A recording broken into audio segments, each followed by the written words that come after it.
Seryosong tanong lang, Fre. Sino ba talaga ang skill trainer ni Angel Reese sa off-season?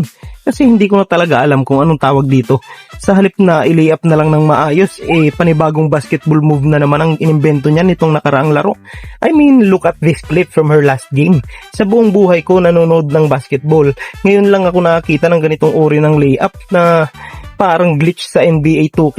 Nakalaban nila kamakailan ng Phoenix Mercury at pakitingnan ng mabuti yung shooting form niya. Parang nakabaliktad yung kamay. Mukhang maling kamay yung ginagamit niyang pangtulak sa bola. Parang balikat ang nag-i-steer tapos yung wrist, bahala na si Batman.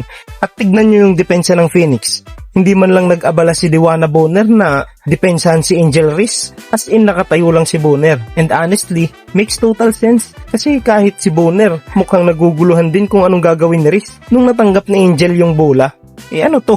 Anong klaseng footwork yan? I mean, I don't even know what I'm looking at right now. Ito kasi yung tunay na misteryo Paano to nangyayari sa professional league? Tandaan natin, everyday basketball ang buhay ng mga to.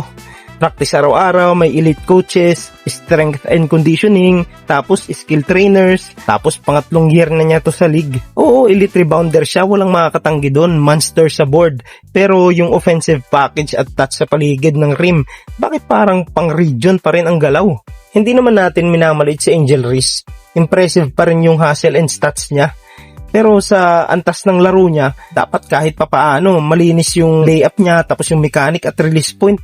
Kayo mga Fre, anong tawag niyo sa basketball move na ito na Angel Reese? Is this a new meta or pure luck? I-comment niyo ang opinion sa ibaba.